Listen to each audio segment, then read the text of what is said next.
But because this is pretty much like an invisible disease, that's what we call it, invisible illnesses. When you live with that, people might look at you and think everything's fine. Everything is not fine.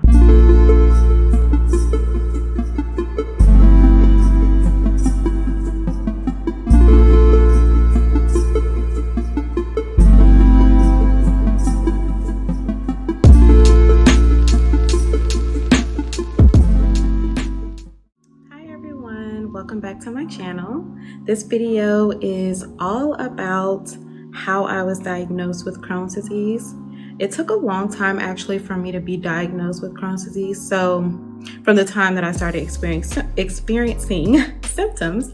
So I wanted to make this video and hopefully help someone else like kind of learn what the symptoms could be and know that you're not crazy, and also just know, you know, it might not just be irritable bowel syndrome. Like for me, I thought I had IBS for a long time.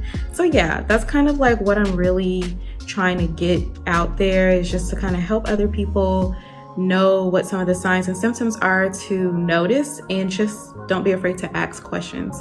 So yeah, let's get right into the video. Make sure you hit that like and subscribe button so that you can get notified of my future videos. So, pretty much, I started experiencing symptoms when I was 14 or 15. So in high school, my symptoms were mainly just diarrhea and constipation. I would go back and forth between the two. So I would experience diarrhea for like 2 weeks and then experience constipation for another 2 weeks. And I just knew that my digestive tract was not operating normally. So my parents took me to see a specialist, a GI doctor, and they basically diagnosed me with irritable bowel syndrome, IBS. And that's pretty much what I thought I had from that point on to the time I was 21 when I was diagnosed. And I'm about to be 26 next week. So that's just to give you just to let you know like about how long it really took me to be diagnosed with that. The doctors kind of just didn't do any further looking into it. We just didn't get to that point. It was just more like, you have IBS, and 2 doctors actually told me that at that time. So I was like, okay, I got IBS, and I'm just occasionally like having to go pretty urgent at school, and it was uncomfortable. Anyways, the whole thing. In college, my symptoms started to change actually. So I only experienced diarrhea at that point, and it was becoming more frequent. I was also experiencing nausea a lot. So many times throughout the day, I would experience this nausea that was very unsettling. Like it would make me feel like I had to throw up, but that I also had to go number 2. And it was a mess. So I would literally, like if I was in the car and didn't have access to a bathroom, it was just like I would have to hold on for dear life. Like I did not know what to do. So I really just was tired of dealing with that. I went to see another specialist, and she told me that she thought I had too much stomach acid. She put me on some stomach acid reduction medication that she prescribed. I don't remember the name, and it didn't help. So symptoms continued. Fast forward to 2016, this is where things change. So basically, my husband, who was my boyfriend at the time, we had decided that we were going to make cake pops. And cake pops ended up changing my life. So he wanted to have toothpicks to go with the cake pops, like, you know, you put them on a stick. And I dragged my feet when I walked. So there was a toothpick on the floor that I didn't see. I pretty much ran into the toothpick, and it punctured a hole in my foot. I had to go to the doctor to get this removed. They put me on an antibiotic. I was on that antibiotic for about a week, and then 2 weeks later, that's when things changed. So the antibiotic was actually called clindamycin. I absolutely hate that word. So recently I actually had to get prescribed a topical antibiotic, like an ointment, and it was clindamycin for like a skin thing I was having going on, and I was like, no, I'm good. So, and you're about to find out why. So basically landed in the hospital 2 weeks later after taking the antibiotic. Now, all antibiotics have side effects, have symptoms that could potentially happen. But for most people, that's not gonna happen. So I was at work one day, and I was working at a daycare at the time with the babies. I was just remember like I all of a sudden had an urgency that I never felt till this day. This was the type of urgency that was the only time that I had experienced this sort of urgency. And I'm like, what is happening? So, you know, in a daycare setting, you can't just walk out. You have to get somebody to like fill in for you. So that happened. I went and came back. I'm like, woo, I don't know what I ate. I'm not sure. 30 minutes later, the same thing happened. I was like, no, I gotta go home. I rushed home like you never seen me on the highway like this before. And I got home and I was like, I don't know what is happening, but I ended up going back to work. I was just like, okay, maybe this was just a lunch. You know, I don't know what I had. We'll just put it off as lunch. I'll never eat at that place again. That's what I'm thinking. And no, about an hour or so later, I had to leave work because I was in so much pain all of a sudden, to the point where I thought I was going to drop one of the babies I was holding. I was like, I have to go. So I went to an urgent care and they were like, you need to go to the hospital. And I'm like, not the hospital. I don't want to go to the hospital. I was just not trying to go to the hospital. I had never really been to the hospital and for something like this, for myself really. And so it was just like, okay, well, I guess. And I was in so much pain at this point. So my boyfriend's driving me to the hospital, and anytime he's going over a speed bump, I'm just like in so much pain. I just remember it being so bad. And at that point, I was going to the bathroom so frequently. So at the time that I was at work, it was maybe every hour. And then when I left work, it went to like every 30 minutes. By the time I was at went home and got my things and went to the hospital or whatever, it was every 15 minutes. When I was at the actual hospital, it was like 10 to 15 minutes. So, and also it has a very distinct smell. I'm gonna find out that I've ended up having an infection, but it had a very distinct smell, something that I've never experienced. They immediately did a CT scan. It showed that my entire colon was inflamed. So they were like, you have pancolitis. I'm like, I've never heard of this. What does that mean? And they're like, your entire colon is inflamed. That's why I was in so much pain. So they did a stool test where you have to poop in a cup. I'm like, what is happening? I had to poop in a cup. They tested it and it came back positive for an infection called C. diff.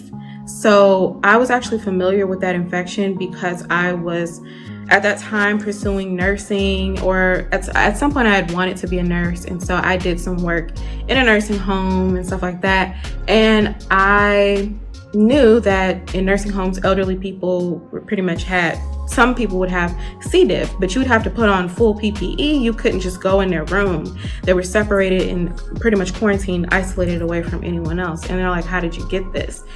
And I'm like, at that time, I hadn't worked in a nursing home in over a year at that point. So I'm like, I don't know. So trace it back to the antibiotic clindamycin. So yay, right? In the hospital, I was in the hospital for 5 days. Now, the story of C. diff is very long, and I'm actually going to make a separate video about that. It was over a span of 8 months that I struggled to fight this infection. After I got out of the hospital, that was not the end of the story. I ended up testing positive for the infection again, and in like a couple of weeks. And for months after that, I was taking several different antibiotics. I was very sick.